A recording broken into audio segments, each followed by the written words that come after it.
Jednou z vecí, ktorú môžu obyvatelia panelákov závidieť majiteľom rodinných domov, sú kozuby. Praskanie horiaceho dreva a príjemné teplo počas dlhých zimných večerov je skutočne na nezaplatenie. Nemusí to však byť len výsada rodinných domov. Dnes je už možné mať kozub aj v obyčajnom panelákovom byte a navyše bez rozsiahlych stavebných úprav a konfliktov so zadimenými susedmi. Ako na to, o tom sa Jano Mečer pozhovára s našim ďalším hosťom. Vitajte. Jaroslav Buc, predajca kozubov. Vítajte u nás v štúdiu. Ďakujem, dobrý deň. Poďme priamo na to, aké kozuby sa dajú namontovať do bytu bez toho, aby z toho vznikol nejaký obrovský problém. Áno, takže v podstate také najpoužívanejšie boli v minulosti elektrické krby. Tie v podstate imitovali živý oheň a potrebovali iba zástrčku 220. Ďalšia možnosť sú plynové krby. Tie ale už sú náročnejšie technologicky, aj cenovo. Tie potrebujú prívod plynu a odvod spalín. A jedna teraz taká veľmi zaujímavá možnosť sú biokozuby. Tie v podstate sú bez prívodu spalín a bez žiadnych prívodov a odvodov. Jednoducho to zavisíte na stenu, namontujete tam namiesto obrazu, ktorý sa vám nepáči, alebo postavíte priestore a máte krb so živým ohňom. Je to okamžité teplo a žiadna údržba. Toto tu, čo máme ako na ukážku, to je ten spomínaný elektrický kozub. Ono to zrejme bude aj dosť náročné na spotrebu elektriny, aby to takto vyzeralo. Sú tam samozrejme dva módy. Jeden je iba ten obraz a druhý je to vyhrievanie. Takže vy si prepnete, aby to robilo iba ten obraz toho horeceho ohňa. To je to myhotanie tých plameňov? Áno, presne tak. Alebo si zapnete k tomu aj ten ohrievač. A potom už len sledujete ten, ako sa tomu hovorí, merač spotreby elektriny. No ale poďme k tým, práve k tým spomínaným biokozubom. Biokozuby ste to nazvali. O čo tam ide? Áno, tam sa spaluje špeciálny bioalkohol. Výsledkom spalovania bioalkoholu je kysličník uhličitý a voda. To je to, čo vydychuje človek. A preto nepotrebuje komín. Nie je tam žiaden dym, žiadne sadze. Jednoducho to nainštalujete, nalejete ten alkohol, zapalíte a horí. A takto to vyzerá, ako to teraz vidíme na obrazovke. Toto je práve taký biokozub. Áno, presne tak. A to bio to tam je pre ten etanol, že používa palivo, ktoré sa vyrába, mám taký pocit, z kukurice, či z niečoho takéhoto podobného? Je to čisté, vlastne obnoviteľný zdroj energie. A je to na efekt, alebo sa tým dá aj kúriť? Tieto krby majú výhravnosť 3 kW alebo 4 kW, je to podľa typu. A to znamená, tak ľudsky povedané? Zohreje vám to jednu väčšiu miestnosť aj s kuchyňou. Všetko záleží od teplných strát miestnosti. Dokonca nízkoenergetické domy alebo pasívne domy, ktoré majú nízke energetické straty, ktoré majú straty okolo 2-3 kW, to využívajú ako hlavný zdroj tepla. Čiže týmto sa dá normálne... Celý krb, celý dom. Celý dom vykoriť. Danka má otázku. Kadiaľ odchádza ten dym? V podstate výsledkom nie je tam žiaden dym. Výsledkom spaľovania je iba kysličník uhličitý a voda. To je to, čo vydychuje človek.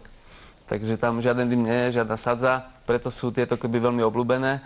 Momentálne sa dajú kúpiť už od 100 € a tým pádom je to priateľná cena pre všetkých. A keď nevetrám, napríklad nejakú hodinku, dve, pustím si tento krb, vôbec nič necítiť? Nemá to ani žiaden pach? Uhličitý, teda oxid uhličitý, voda, to s tým sa človek môže ale aj zadusiť, ak nevetrá, nie? No, ono to spaluje samozrejme kyslík, ako každý oheň, ale dá sa to prirovnať k plynovému sporáku. Keď vám horia dva horáky, tak také isté množstvo kyslíku vám to spáli a také isté množstvo CO2 vyprodukuje.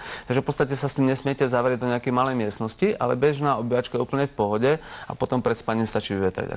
Netreba ani priebežne. Tie kamienky, ktoré tam vidíme, to má nejaký špeciálny zmysel, či to je len dekorácia? To sú dekoračné kamene, k tomu sú buď tie kamene, alebo tie polienka, to sú keramické.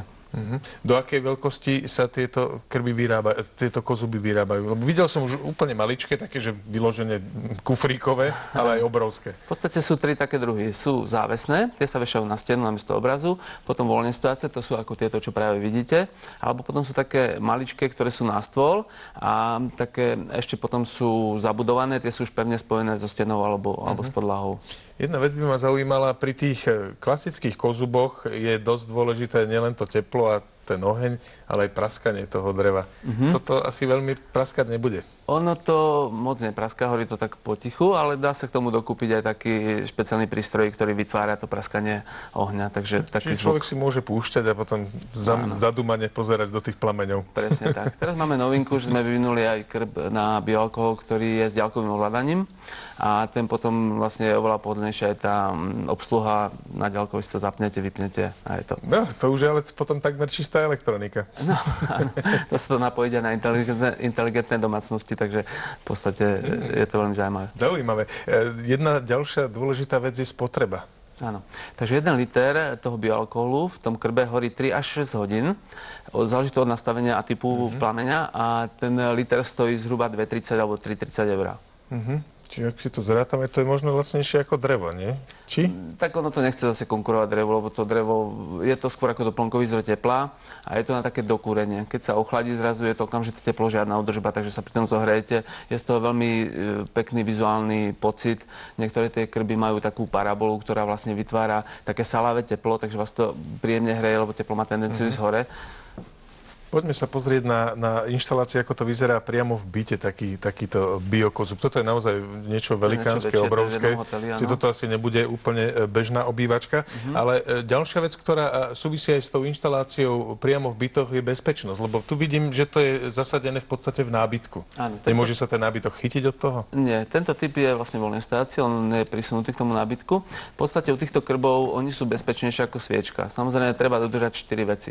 Nesmiete to prenášať, keď to horí, nesmiete to dolievať, keď to horí, nesmiete to rozliať a zapáliť a potom sa vám nesmie do ohniska dostať nejaký cudzí predmet, nejaká záclonná záväz alebo nejaké papieriky a v tom prípade je to bezpečnejšie ako sviečka. Nie sú tam žiadne iskry, ktoré by vylietavali z toho ohňa. Ten oheň nemá ako odtiaľ odísť, musela by tá stena celá spadnúť v prípade zemetrasenia možno, ale vtedy to už asi nebude najväčší problém tento krb. Tuto pozerám, že tuto sa dá vymodelovať, že to vyzerá naozaj ako klasický kozub, už len drevo tam priložiť, ale to by asi človek skúšať nemal. Drevo len dole ako dekorácia do toho priestoru.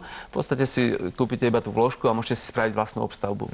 Toto vyzerá naozaj, že to je v paneláku, ak sa nemýlim. Áno, je to treba na to nejaké špeciálne povolenie na takéto zásahy do bytu? Nie. Tieto krby spĺňajú všetky predpisy Európskej únie.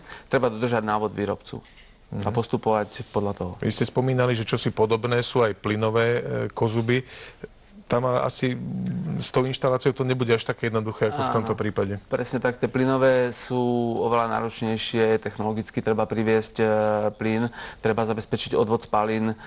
Odvod spalín môže ísť do strechy teda, alebo do fasády, ale nad tým komínom vo fasáde nesmie byť 5 metrov žiadne okno, takže preto to je veľmi náročné, aj finančne sú náročné. Čiže toto je asi také najjednoduchšie a najelegantnejšie riešenie. Presne tak, hľadáte si to, kde chcete, áno.